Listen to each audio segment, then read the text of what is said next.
الحمد للہ وحدہ والصلاة والسلام علی من لا نبی بعد اما بعد۔ سفر کا مہینہ چل رہا ہے جس کے اندر ہجرت کا واقعہ پیش آیا اور حضور علیہ الصلوۃ والسلام نے مکہ سے مدینہ کی ہجرت کی۔ حضور علیہ الصلوۃ والسلام نے مکہ سے مدینہ کا رخ کیا، بس اسی پہ بات ختم ہو گئی، بلکہ ہجرت کے سفر میں بہت زیادہ دروس ہیں اور بہت زیادہ اسباق ہیں۔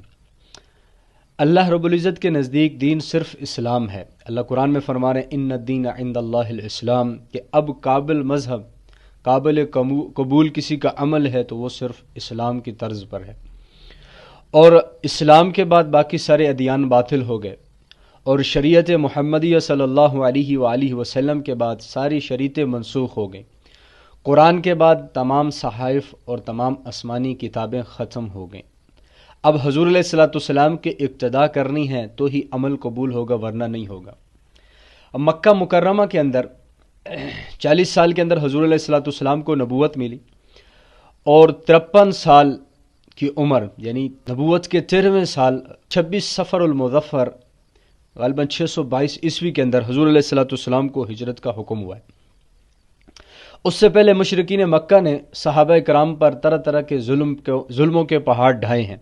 کنہی کو مکہ کی گلیوں میں گھسیٹتے تھے۔ خباب بن ارد رضی اللہ تعالیٰ عنہ کو دہکتے انگاروں پر گھسیٹا جاتا، فرماتے کہ میری خون اور چربی سے وہ انگارے بجھتے تھے۔ کنہی کی شرمگاہ میں ابو جہل ملعون نیزہ مار کر شہید کر رہا ہے۔ کبھی کہیں پہ 3 سال شیب ابی طالب کی گھاٹی کے اندر بائیکاٹ کیا جا رہا ہے، کہیں حضور علیہ الصلوۃ والسلام کی بیٹیوں کو طلاقیں دی جا رہی ہیں، اور کبھی حضور علیہ الصلوۃ والسلام کے اوپر کوڑا کرکٹ پھینکا جا رہا ہے، کچرا پھینکا جا رہا ہے۔ تو صحابہ کرام کے اوپر بھی اسی طرح مصائب و آلام کے جب پہاڑ ٹوٹے تو صحابہ کرام نے ہجرت شروع کی۔ سب سے پہلی ہجرت حبشہ کی طرف ہوئی صحابہ کرام کی۔ تو پھر 26 صفر المظفر کو حضور علیہ الصلوۃ والسلام نے دوپہر کا وقت سخت گرمی ابو بکر کے گھر تشریف لائے، اور ابو بکر سے فرمایا پاس کوئی ہے تو اس کو ہٹا دو۔ صدیق نے عرض کی کہ یا رسول اللہ میری بیٹیاں ہی ہیں۔ تو آپ علیہ الصلوۃ والسلام نے فرمایا کہ مجھے ہجرت کا حکم دیا گیا ہے، اور اس سے پہلے ابو بکر 2-3 دفعہ حضور سے ہجرت کی اجازت طلب کی تھی، مگر حضور علیہ الصلوۃ والسلام نے فرمایا تھا صبر کرو، شاید اللہ تمہارا کوئی رفیق سفر بنا دے۔ تو ابو بکر صدیق نے کچھ 4 ماہ سے اٹھنیاں 2 خریدی، ان کو اعلیٰ قسم کا چارہ کھلا رہے تھے صرف ہجرت کے غرض سے۔ تو ادھر مشرکین مکہ نے دار الندوہ کے اندر مشورہ کیا کہ ابو جہل کی رائے پر جو ہے بات طے ہو گئی کہ حضور علیہ الصلوۃ والسلام کو العیاذ باللہ قتل کرنا ہے۔ وہ افراد جمع ہوں مختلف قبائل کے، اور وہ آ کر قتل کریں، بنو قریش کو پتہ نہیں چلے گا، کس ایک سے بدلہ لیں، وہ دیت کے اوپر بھی راضی ہو جائیں گے۔ تو ادھر مشورہ ہوا رات کو قتل کرنے کا، تو ابو جہل نے 100 مشرکین مکہ کو لیا اور آ گئے۔ اللہ پاک نے حضور علیہ الصلوۃ والسلام کو بتا دیا کہ یہ مشرکین مکہ آپ کے قتل کے درپے ہیں، تو رات کو آپ یہاں سے سفر کریں۔ تو اللہ رب العزت کی ذات کا حکم، حضور علیہ الصلوۃ والسلام نے اپنے بستر کے اوپر حضرت علی کو لٹایا۔ ایک روایت حضرت علی کے بارے میں یہاں پہ بھی آتی ہے، سیرت حلبیہ کے اندر موجود ہے۔ حضرت علی جب بستر پر لیٹ گئے تو اللہ پاک نے جبرائیل اور میکائیل سے فرمایا میں نے تم دونوں کے درمیان میں بھائی چارگی قائم کی، اور اس بھائی چارگی کے بعد میں نے تم میں سے ایک کی عمر بڑھا دی، اور پھر تم دونوں میں سے پوچھا کس کی عمر بڑھائی ہے، بڑھا دوں، کس کی عمر بڑھا دوں، تو تم دونوں آپس میں جھگڑنے لگ گئے کہ میری عمر بڑھے، ہر دوسرا کہتا تھا کہ میری عمر بڑھے۔ تو میں نے علی اور حضور کی بھائی چارگی انہوں نے اختیار کی، تو دیکھو وہ علی بستر پر لیٹا ہوا ہے اور حضور پر اپنی جان کو ترجیح دے رہا ہے، یعنی اپنی جان کو قربان کر رہا ہے۔ تم دونوں جاؤ، جبرائیل اور میکائیل کو فرمایا کہ علی کا جا کے پہرا دو۔ تو حضرت جبرائیل اور میکائیل آئے اور آ کے حضرت علی رضی اللہ تعالیٰ عنہ کو پہرا دیا۔ جبرائیل سر کی طرف کھڑے ہو گئے، میکائیل پاؤں کی طرف کھڑے ہو گئے۔ تو مشرکین مکہ نے روایت میں آتا ہے کہ پتھر پھینک کے شاید اٹھ جائے، تو حضرت علی کو جب ایک پتھر لگا تو حضرت علی نے اوہ کی، جس طرح انسان کراتا ہے درد کے وقت۔ پھر صبح جب کسی آواز دینے والے نے آواز دی، وہ شیطان ہی تھا کہ وہ تو نکل گیا جس کا تم انتظار کر رہے ہو۔ تو مشرکین مکہ وہاں گئے اور وہاں جا کر دیکھا تو آگے حضرت علی بستر سے اٹھ رہے تھے، تو پوچھا کہاں ہیں وہ؟ کہا وہ تو ہجرت کر کے چلے گئے۔ حضور علیہ الصلوۃ والسلام رات کو نکلتے ہوئے اللہ پاک نے فرمایا ایک مٹھی مٹی کی لو اور ان کے اوپر پھینک دو، اور کیا فرمایا وما رمیت اذ رمیت ولکن اللہ رما، آپ مٹی پھینکنا آپ کا کام ہے، ان کو اندھا کرنا ہمارا کام ہے۔ دیکھو اسباب ہیں، اللہ مٹی کے بغیر بھی اندھا کر سکتا تھا، لیکن اسباب کا انکار نہیں کیا جا رہا، اسباب کو نہیں چھوڑا جا رہا۔ مٹی پھینکی ان کے اوپر، حضور علیہ الصلوۃ والسلام ہجرت کے لیے نکل گئے۔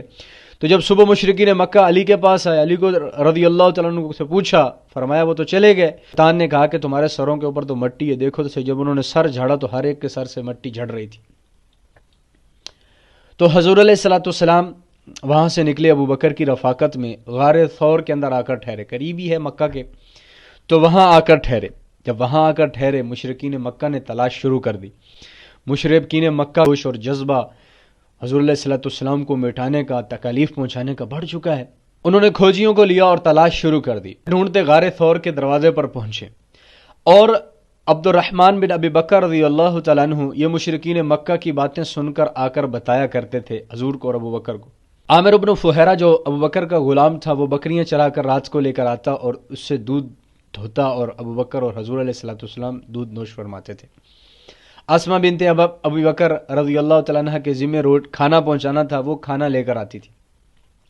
تو یوں 3 دن اور 3 راتیں غار کے اندر آپ علیہ الصلوۃ والسلام نے ابو بکر صدیق نے گزاری۔ جب غار کے اندر پہنچے تھے تو ابو بکر صدیق نے سب سے پہلے اپنی پگڑی کو پھاڑ کر جتنے سوراخ تھے بند کیا۔ پھر علماء نے لکھا ہے کرتے جو بچ گئے، پھر جو سوراخ بچ گئے، ابو بکر صدیق نے اپنا کرتا مبارک اتارا اور کرتے کو پھاڑ پھاڑ کر ان سوراخوں کو بند کیا۔ پھر آپ علیہ الصلوۃ والسلام کو فرمایا اندر تشریف لائے۔ جب حضور اندر تشریف لائے، ابو بکر بیٹھ گئے، حضور اپنا سر مبارک ابو بکر کی گود میں رکھ کر لیٹ گئے۔ ایک سوراخ باقی تھا، ابو بکر صدیق نے اس کے اوپر اپنی ایڑی رکھ دی۔ علماء نے لکھا سوراخ کے اندر سانپ تھا جو ابو بکر کی ایڑی کو ڈنس رہا تھا، اور ایک تو ہوتا ہے سانپ کا ڈسنا فطری طور پر، اور یہ جو سانپ تھا یہ غیر فطری طور پر ڈنس رہا تھا۔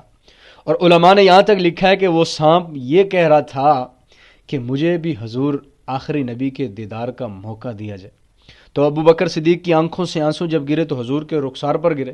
حضور نے پوچھا ما یبکی کا یا ابا بکر، ابو بکر کون سی چیز رلا رہی ہے؟ بتایا تو حضور علیہ الصلوۃ والسلام نے اپنا لواب مبارک ابو بکر کی ایڑی پر لگایا تو ان کو اللہ نے شفا عطا فرمائی۔ صدیق غار کے اندر ڈر رہے تھے تو آپ علیہ الصلوۃ والسلام نے فرمایا ما ظنک باثنین اللہ ثالثہما، اے ابو بکر ان دو کے بارے میں تمہارا کیا گمان ہے جن کے ساتھ تیسرا اللہ ہے؟ پھر آپ نے فرمایا ابو بکر لا تحزن، غم نہیں کرو، ان اللہ معنا، اللہ ہمارے ساتھ ہے، اللہ کی مدد نصرت ہمارے ساتھ ہے، یہ مشرکین مکہ یہ کفار ہمارا کچھ نہیں بگاڑ سکتے۔ تو ادھر اللہ رب العزت کی ذات نے یہ فرمایا کہ غار بہت بڑی ہے، آپ حضرات جو گئے ہیں انہوں نے دیکھا ہوگا، تو غار کے منہ کے اوپر مکڑی کو بھیجا، جالا بنا دیا، کبوتری کو بھیجا، اس نے جالے کے اوپر انڈا دے دیا۔ تو جب کھوجیوں نے غار کے منہ کے اوپر پہنچایا اور کہا کہ یہاں آپ کے جو ہے جو آپ کا مطلوب ہے وہ یہاں پر موجود ہے، تو انہوں نے کہا تمہارا دماغ خراب ہے، یہ مکڑی کا جالا اور یہ انڈا تو حضور کی پیدائش سے بھی پہلے کا لگ رہا ہے۔ تو تھوڑی دیر کے بعد امیہ بن خلف نے غار کے منہ کی طرف بیٹھ کر پیشاب کرنا شروع کر دی۔ حضور علیہ الصلوۃ والسلام نے ابو بکر کو فرمایا اگر یہ لوگ ہمیں دیکھ رہے ہوتے تو اس طرح بیٹھ کر پیشاب نہ کرتے، یہ لوگ ہمیں نہیں دیکھ رہے۔